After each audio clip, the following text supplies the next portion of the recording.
we have to be quiet because there might be children that come and ruin the podcast, so we're going to have to talk quietly. Right. I feel like this is such a fun and special episode since we all get to be together. It's not very often that we're under the same roof. Hi, everybody. Before we get started, we have a few housekeeping things that we might need to do. First of all, we just want to say thank you so much for your support. We started this as a fun way to connect with each other, and it's been really nice to connect with old friends and new ones about our project. You guys have all been so kind and supportive, and it really has made us feel extremely special. Yeah? Absolutely. I couldn't Not agree special, more. But just burning. You should get that checked by a doctor. Okay, thank you. Okay. We recognize, too, that the Bachelorette season has now been canceled, and we'll share some more of our thoughts about that towards the end of the episode. But obviously, that does change things for us a little bit, since our whole plan in starting this podcast was to recap the Bachelorette this season specifically. We have some ideas in the works. Stay posted, or take that out. Like, just keep the phone in your hand at all times and just wait for it to update. See if there's a podcast. Because we have things in the works. Oh, we have so many things in the works. So many things in the works. Years of content, really. Also, I think Clark should take over this next segment. Yeah, thank you. Very smooth segment. Just kidding. I can Actually, wait, introduce it. hold on. What I was going to say was one of the foundational principles of the Mormon Church is repentance. Sure. And we are willing to admit to mistakes and try to do better. Right, Kip? I absolutely think so. So, Oh, you want me to do it now? no, I just thought you said you were like, I'll take this one. No, we just have to do a little bit of housekeeping because Okay. we realized, our plan was to not have our mom listen to the podcast, but then we immediately started talking about it in her proximity. So Wait, what kind of an apology is this? We're like, apology is, we wouldn't have apologized Sorry, Mom, that you except might for hear this podcast. sorry, Mom, that this is coming back around to you. We're sorry. Look, I should probably speak because I said one unkind thing during episode 1, and I've been concerned about it because I think it's really important for our listening audience, and I think there's a lot of people out there. You're going to learn a lot more apparently about the Schmutz family than you ever wanted to For sure. during this podcast. But I said some things that were supposed to be more of a joke and probably came across as more unkind about our mom. The thing about our mom is that she's a lovely person, and she's taught us a lot of good things that we all value, and she's great. And anybody who knows our mom is like, your mom is the best in the whole world. So I just wanted to put that out there. I think one thing about growing up is that you kind of realize that, your childhood is maybe a little bit different than you remember. I think, and I'm waiting for this, as a father of 5 kids, I realize that one day my kids are going to grow up and realize that, not everything I told them was awesome, or that's part of growing up, is to realize that your parents are have their own issues and funny things. But I just want to put out that our mom is wonderful, but also in our family we love to tease. 100%. So there will be a lot of teasing about probably each other and our parents, and I don't want anyone to think that is unkind or that we're not honoring our mother or our father. And I think that comes back a little bit to Taylor Frankie Paul, because one of the things I've been concerned with everything going on, and honestly her whole life, is and obviously we'll have to find out some more, and like I was thinking about how amazing and also terrible would it be to not only grow up, think if you're like the child of a reality star, you will see all of your parents' like weirdnesses and shortcomings and things, like not only hear about them, but you'll see them on videos, and how conflicting that must be. But anyway, I just wanted to put that out as we talk about this or not talk about it, and I think that's probably part of the issue with ABC counseling this whole season, is out of respect probably for these kids that are going to probably carry a lot of the brunt of this difficult situation. But anyway, just wanted to say that, a future disclaimer, and welcome to our show, Mom. Thanks. We love you. Thanks for listening. We don't And think you're a that's it. homophobe. We do not. We definitely don't think, even though I 100% said that, and anyone would be, if I were litigated, people would be like, yeah, the jury finds Clark guilty of calling his mom a homophobe. I totally live up to that. It's not at all what I think necessarily. All right. Not all the time. Anyway, just kidding. We love you, Mom, and we hope you will listen to our podcast. Okay, Also, another exciting thing, today we have a special guest, our sister, Annie. She's a civil rights attorney in New York City and represents victims of violence, including domestic violence, which is why we wanted to have her join us for this episode. In addition, Annie commonly ranked the best of the 5 Schmutz siblings, being the smartest and the funniest. And I want you all to know she also wrote that bio for herself. I did do that. We do unanimously agree, minus the sibling that isn't here right now. I think we can all agree that you are the smartest and the funniest out of all of us. Wow. Wow, that is, Thank wow. you. I'm also kidding. the only one who has not bashed our mom on a podcast. Not yet. Wait, I want to be clear. I did not say, I just participated. I didn't actually say anything mean about mom, so. It's fine. I agree with what you said about I oftentimes tell people that our love language in our family is a hard roast. Like, really roast each other. Family gathering is not complete until somebody leaves the room crying, and so that's just how we show each other love, and, you know, sometimes it's just going to come across. Obviously, I want to get to what you have to say, Annie, because you are our expert, but that does remind me of another story about mom when one time we had a cousin staying with us over the summer, and Clark was making fun of him too much, so mom pulled him aside and was like, you have to lay off, like, stop making fun of him so much. So Clark was like, yeah, okay, sorry, and stopped making fun of him. And then later, one day when we were all together, Clark was making fun of everyone except this one cousin, and mom was like, Clark, you might want to make fun of him too so he doesn't feel left out. And Clark was like, I'm getting mixed signals. That is a true story. Welcome to our podcast, just stories about mom. Hey, I feel like there's very successful podcasts where people just say things about their... I actually think we should probably do just a Gail Schmutz podcast. But Annie, now that we have you here, obviously Annie is, you know, a big to-do lawyer. I just have some legal questions. I have an annoying coworker that I would like to have leave me alone at lunchtime. Yeah. What are the legal ramifications? Like, how far can I go to get this coworker to just stop talking to me about politics every day at lunch? Wait, you want to know, like, what legal remedies you have to fix the situation? Yeah, or I, how like- far you can take it before you get charges pressed against you? No. I would like... think the framing I'd is like to important. write a cease and desist letter to my coworker to stop talking to me, No. and I just wondered, like, is that possible? Yeah, I think a cease and desist is actually a very, you know, a really artful way to ask a person to stop doing something. Have you just told your coworker to stop?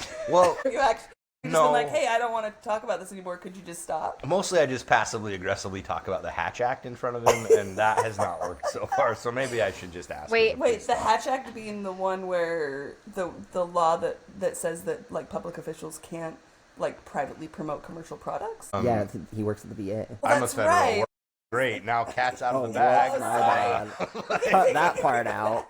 We can cut that out. No, you can add it. It is important to know that we're federal. But anyway, we can talk more about this offline. I'm sure a lot of listeners would be really interested in how they could write cease and desist letters No, to their they, coworkers. your readers shouldn't write them. You should Oh, have an okay. attorney write one for Okay, you. yeah. But first, Oh. you should ask someone to stop. If I get one written and have it notarized, that isn't the same thing. No. Okay. I mean, sure, I guess anyone can write another person a cease and desist. It's just like, what do you want the effect to be, I think is the question. Fair enough. I think this is Okay. really exciting to think of like lawyers as just like professionals that can help you set normal boundaries for adults.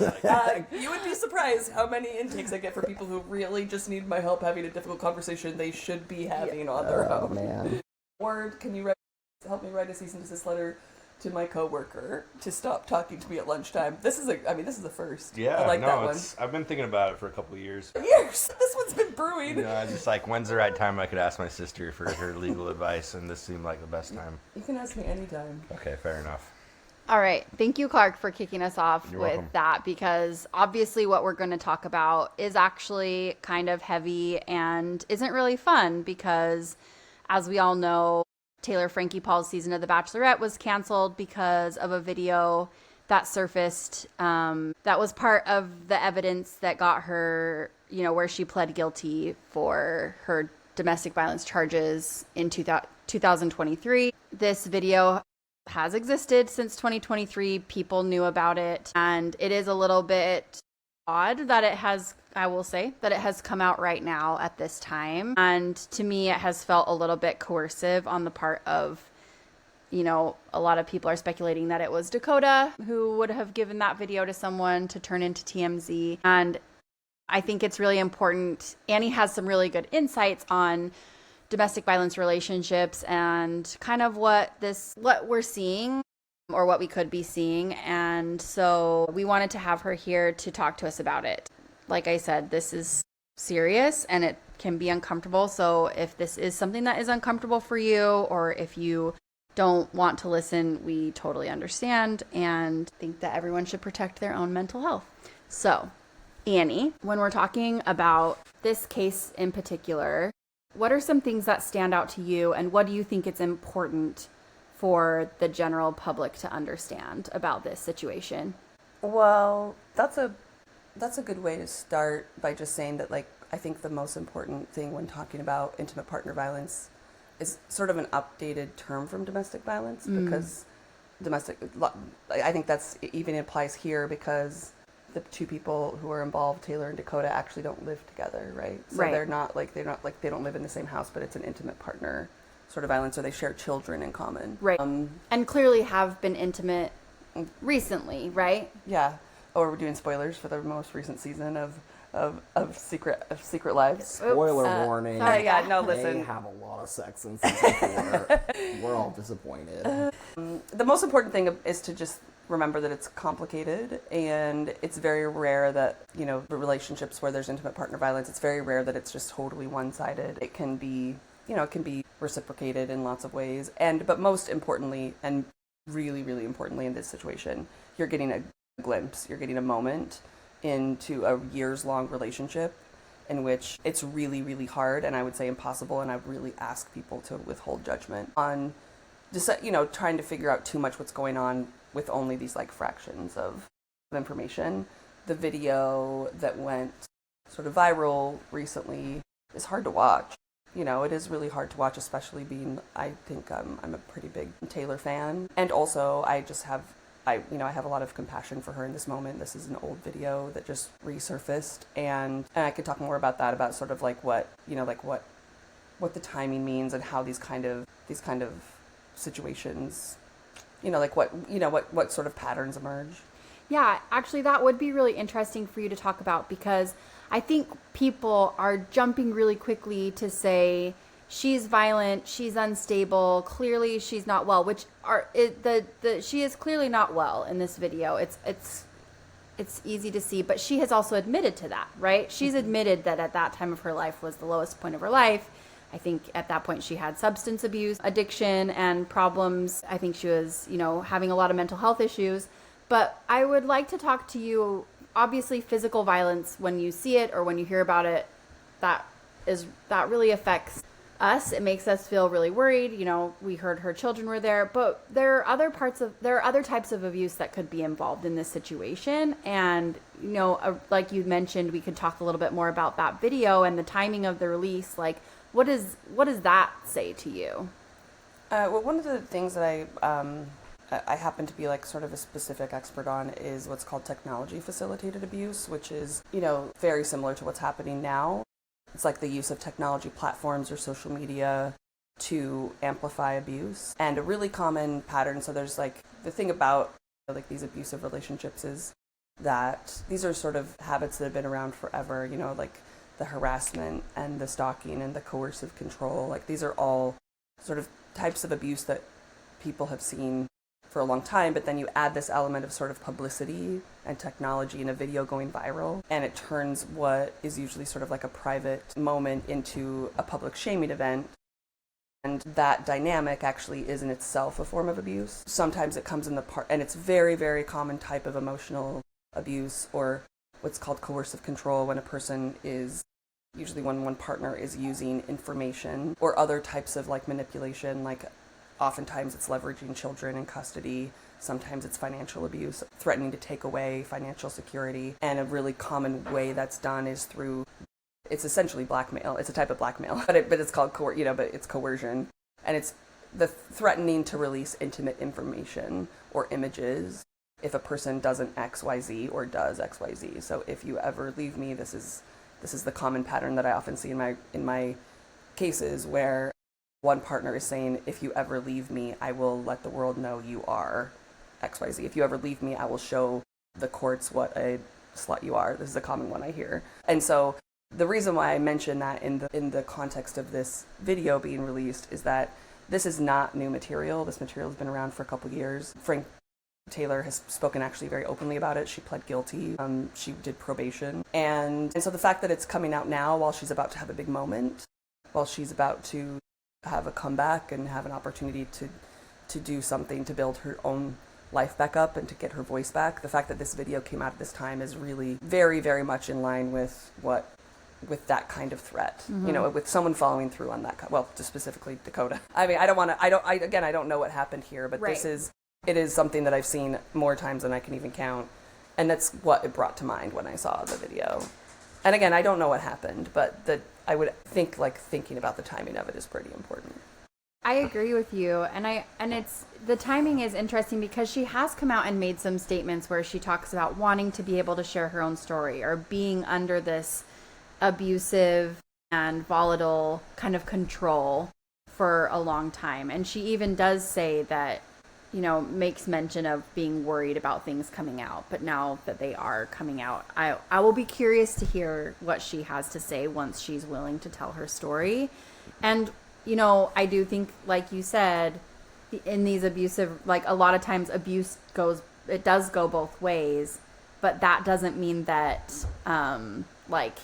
I think, like you said, we're really quick to choose blame and be like, she's the crazy abusive one, or he's the lying, cheating, whatever one. But there are a lot of times it is really complicated. And, who knows if we'll ever even get to know the whole story or really know what happened. But it will be interesting to see what happens because it looks like they will be going to trial on April 7th. So more things will come to light, right?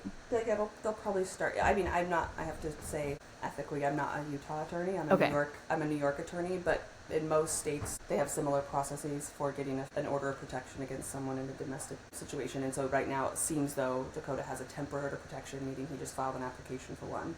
And then there'll be some sort of hearing or fact-finding to determine whether that is made permanent or there's some other sort of resolution to it. So yeah, I guess we'll see what happens. The other thing I wanted to sort of clarify too is that in this specific type of coercive control dynamic, like for example, a person might be wanting to leave a relationship or might be wanting to cut a person off completely, and they might have even left. As you can see, they might have even technically left a relationship. But oftentimes they have to sort of stay connected to their abuser or they have to placate their abuser because of the ongoing threat of the release of some kind of information or nude images or something like that. And so I think it's important to remember that part of this control dynamic is not just that it happens during the relationship, but it's something that a person uses to maintain control of someone for a longer period of time, to never let them feel like they can ever escape them. Mm-hmm. Right. And that's I think I didn't really articulate that really well, which is, and that's what makes it so insidious and scary. That plays perfectly into what we saw of season 4 of Secret Lives of Mormon Wives, and you kind of alluded to that a little bit, but this is a pattern that Dakota is obviously using, and he likes to come across as a dumb idiot, but it seems a little bit more sinister because he does these things to Taylor right before something big is happening with the intention of taking that away from her. That's why he started the Shania drama at the end of season 4 right before she was going to leave for the Bachelorette because he knew it was going to upset her. And the way that he released that information is very similar to how this new video has suddenly come about. It seems really convenient. And it plays exactly into what I would think is his his motives, which is to keep Taylor connected to him somehow through children. Because I think the worst outcome, or at least just for me, maybe this is coming on too strong, but the worst outcome would be Dakota would get custody of Evertrue, and that would drive Taylor crazy and would continue their relationship. Is that fair to say? Yeah, I mean it's. The pattern that you're describing is one that I'm familiar with. So yes, it is. Wasn't there also some? I should have done my homework better. But wasn't there some time when she was about to go on the Country Music Awards or something, and he started some drama with her? I feel like this pattern emerged before in a previous season. Mm-hmm. Yeah, And For those of us who haven't seen season 4, you're not talking about Shania Twain. No, it's not Shania Dang. Twain. Okay, all right. The spelling is Shania different. In Twain fact, drama. it's Shania. Got you. Oh, extra I in there. That- They do love their name spellings That in Utah. is such a Utah thing.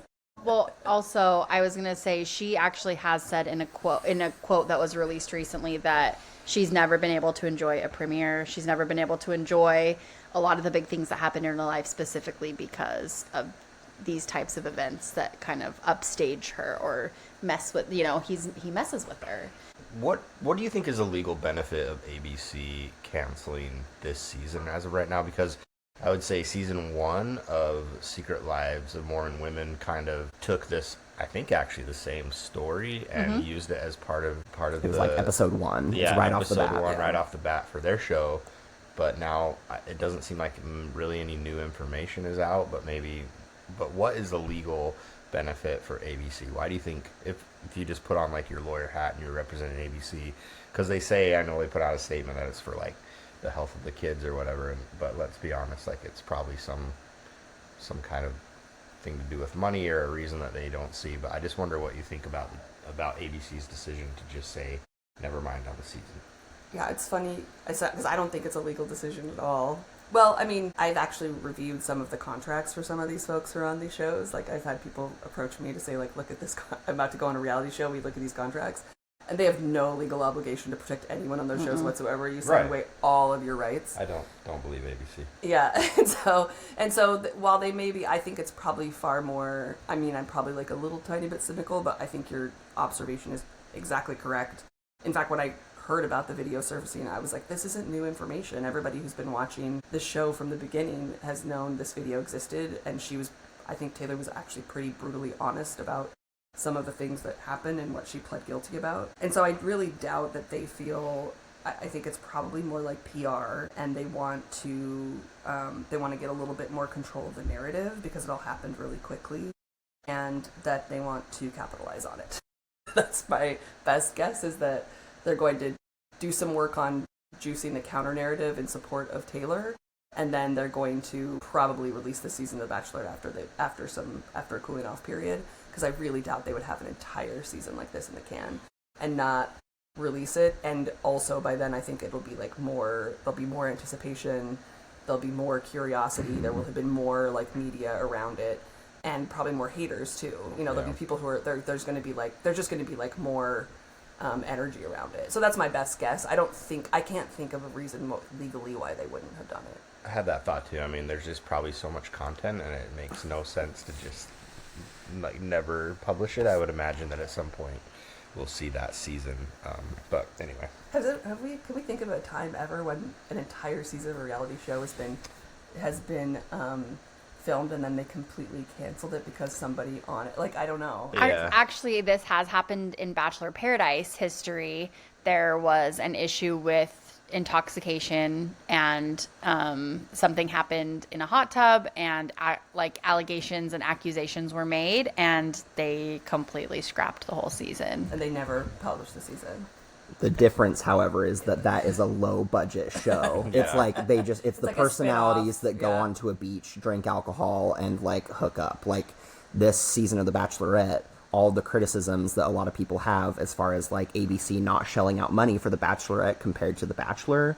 Like, we've seen the teaser trailers. Like, they were spending money. They were swinging big for Taylor Frankie Paul's season. Yeah. There's no way they're going to let $30 million go down the drain after, like, they put a lot of effort into the production of this season. I will say, though, Fantasy Suites was in Salt Lake, so they didn't swing too big. I mean, there are some really nice hotels in Salt Lake, but There is one nice hotel in Salt Lake. there's 1.5 nice hotels in Salt Lake. I was gonna say it's not a reality show, but the live action Roadrunner movie was totally shot and made and then never saw the light of day. So I guess that would be. You think I'm joking? That's actually a real story. No, I think I heard it about that. never got produced, and they just canned the whole thing, which I just don't understand why a TV distributing company or even ABC in this particular matter would do that. But yeah, I guess I agree with you though. I think we'll see this season at some point.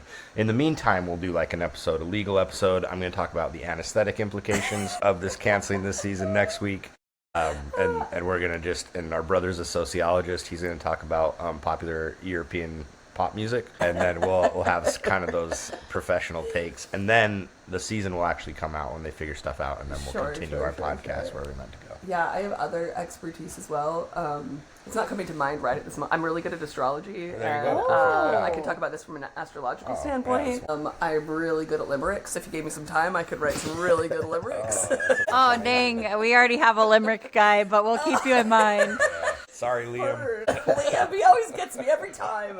Oh, he always beats me to the punch.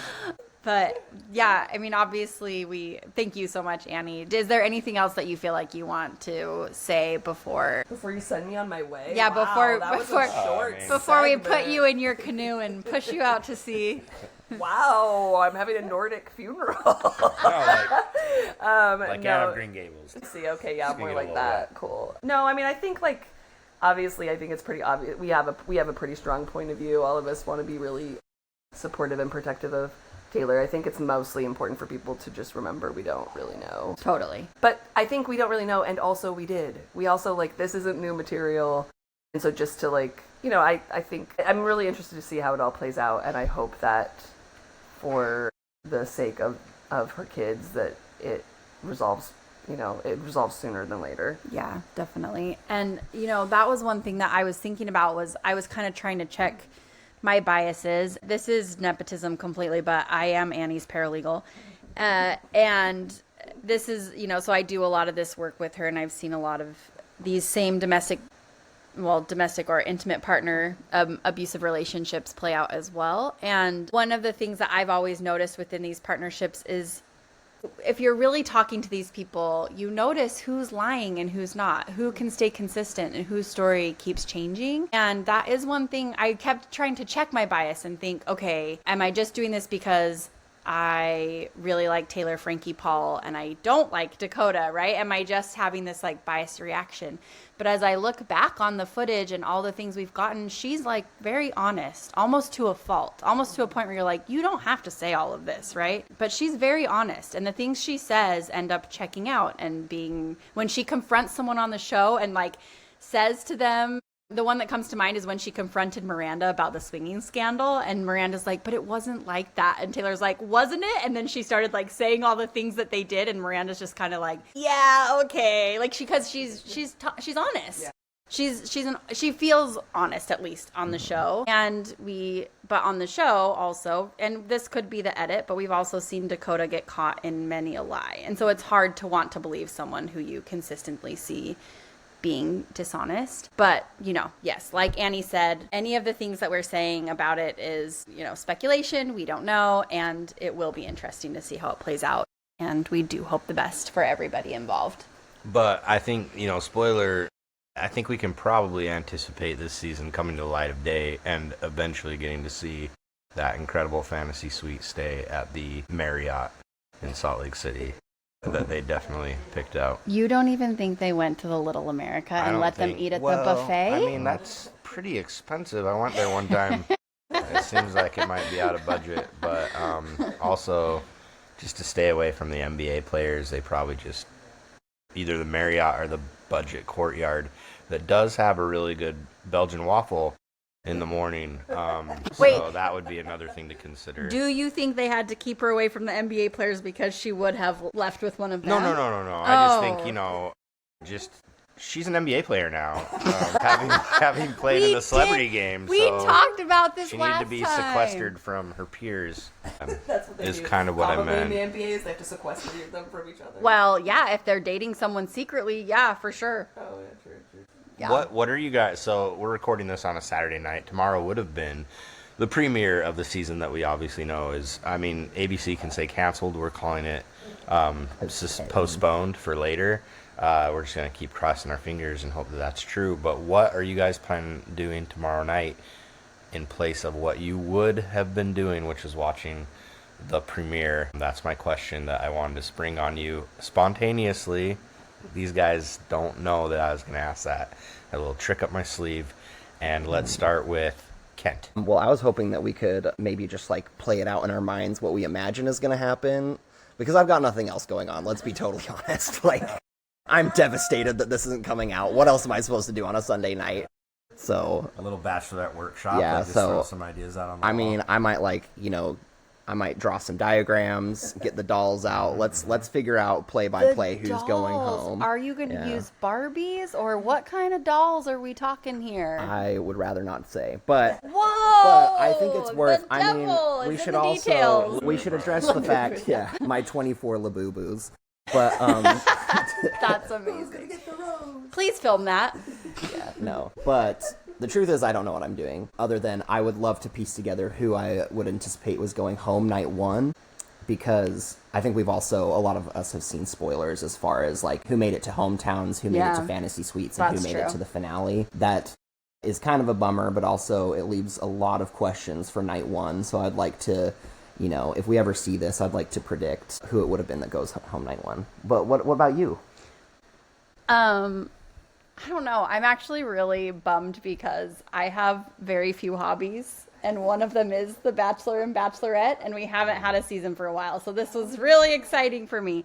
But I do think that one of the things I can't do anymore is just scroll on Instagram to read all the information about this. I wish I had a better answer. Clark, what's your answer? I'll be making 300 peanut butter and jelly sandwiches for the homeless tomorrow evening and cutting up carrot sticks and taking them to the homeless shelter on Monday morning. So this was just a flex for you to be able to tell us that you're going to be doing community service while we're totally just a completely coincidental fact that I was planning on making peanut butter and jelly sandwiches tomorrow night, and so just wanted to hear what you guys would be doing, which is apparently just wallowing in your own misery. If you're inviting me over, then I'll consider it, but I think this is just recompense for the fact that you called our mama homophobe, so... I'll never be forgiven in the courts of law or elsewhere.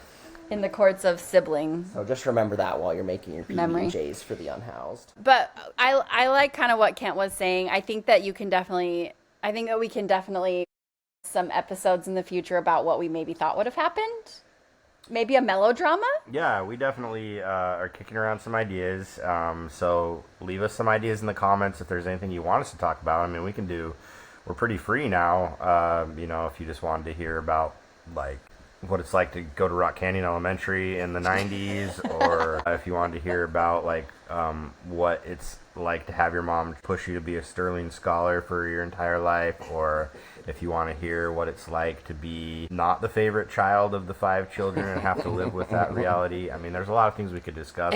If you want to learn about finding out in your 30s that your parents thought you had a developmental disability for the first 10 years of your life, I can't wait to tell you about that. Sibling you're talking about when you say that.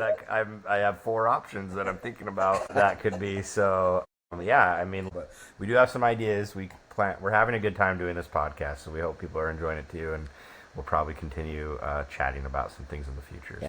If I could bring it back to the beginning just for a second, it's been so fun to connect with you guys, which was really my main reason for doing this, and it's been fun to connect with other people, both old friends and new.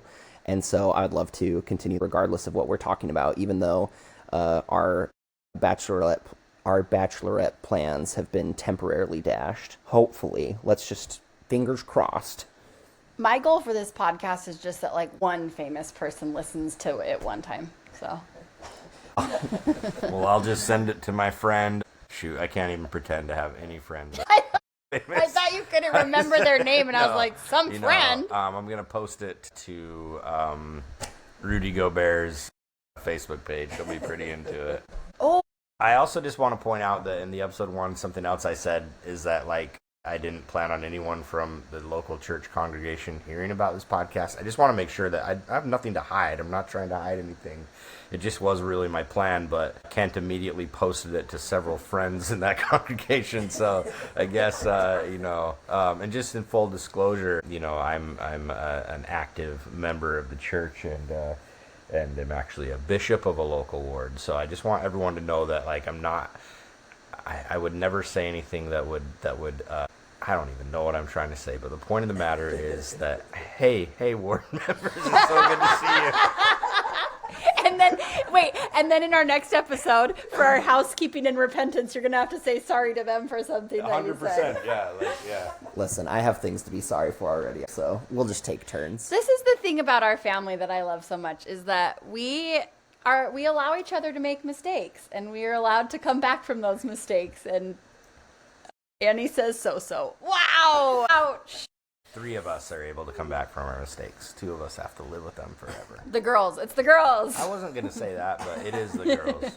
Gosh, this was so fun. Does anyone have anything else to say? We should address the fact that we're all here together to honor Clark and his children being a part of a production of Mary Poppins with his local stake. And by stake, I mean like a large grouping of congregations within a certain area. And we had a really good time. It was amazing. Clark's children who were in it were definitely the stars of the show. Clark had some good roles as well, and it was really fun to see him acting again after all these years. Yeah. Say it with your it's chest. been a while. I guess it was, since 1999 when I was a senior in high school. Okay, but now you're being modest because also Clark, little known fact, Clark was the youngest member of the improv comedy group Comedy Sports, the Provo chapter. Yeah, also back in 1997. And for those of you who are familiar with it and went on dates there, he was often brown bagged for making jokes about things like pedophilia. Whoa, he went no. What? No. Okay, What? First of all, nobody even knows what brown bagging means, but the point of the matter... Listen, the point of the matter is that it doesn't even matter what the point of the matter. But I just want to, who would just be like, with such examples as pedophilia, and just like throw it out like it's so. Anyway, let's not talk about that anymore. But I will just say, I just want to say, to come back to a bit about our mom. So my kids, they're 7 and 9, and they were Jane and Michael Banks in Mary Poppins. They were excellent. They were wonderful. And so the first night, I was just watching them from the side and just like beaming with pride. And I told my brothers and sisters tonight that was like probably the closest I've understood what mom felt about us when we were kids, because she was always like trying to get us to do plays and be popular and stuff. And I never understood it, but not that I was pushing my kids, but it was a very proud moment. And I felt as proud as mom was probably proud of us when we sang wearing lederhosen at the Advent singing in Provo, Utah. But I would like to say thank you guys for coming to the show tonight. It was really lovely, and I am super proud of my kids who are in the show. It was so fun. My face hurt at the end from smiling and laughing so much, and I think I embarrassed some of my family members from all the screaming and cheering. No, not at all. It was great. I was remembering, this is a little bit more Schmutz lore, but like the Schmutzes in the 21st Ward always sat at the back of the chapel in sacrament meeting, and there's a reason. We were on the 3rd row this afternoon, and I think we absolutely made a fool of ourselves. It was such a good time also.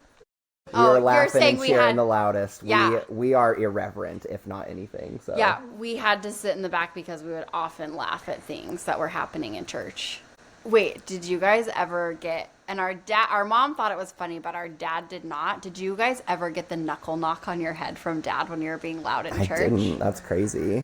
I've never heard of the knuckle knock. Wait, I got the knuckle knock. Yes, thank you. This and knock you on the head. Oh and gosh. Here's the thing about dad is He's that... a misogynist. No. Okay. All right. I'm not apologizing. I'm not repenting for that. Next episode, I'll apologize. Sorry, Dad. No, but the thing about our dad there are so many wonderful qualities about our dad, but he was Only has one functioning hand. Yeah, so he was partially paralyzed, and so his right hand, he didn't know how strong he was. So when he would knock you on the head, sometimes it was harder than he meant to.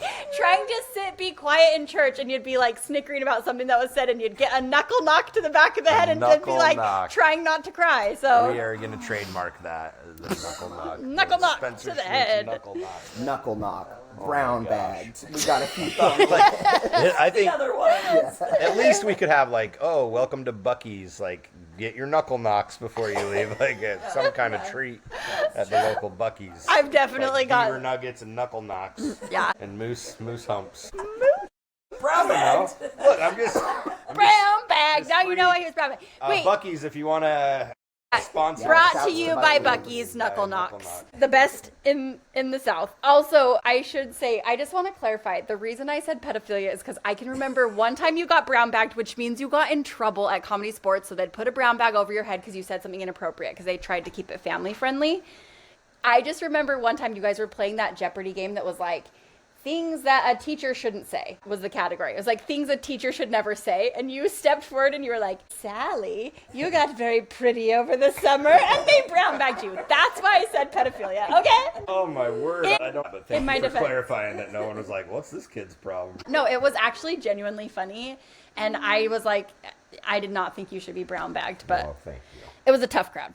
All right. Well, thank you everyone for joining us, Annie. We're so glad you're here. We would love to have you back for some other commentary. We don't necessarily always just need your legal advice because you clearly need to prove yourself as the funniest schmoots. All right. Well, thank you everyone for being here. I love you all so much. We will end this before we end with a prayer. Wait, what? Does anyone have anything else to say? I just feel awkward. I Okay. wish I could give everyone a big hug, and thank you for listening. Thanks for having me. Don't watch anything that upsets you. Okay, that's a beautiful advice. And on that note, and a few knuckle knocks to the head, we will see you next time. And that is it for this episode of Latter-day Siblings. Thank you for listening, and we'd love to hear what you think. What's your take on Taylor Frankie Paul and the headlines surrounding the cancellation of her season? Will Bachelor Nation ever recover from this?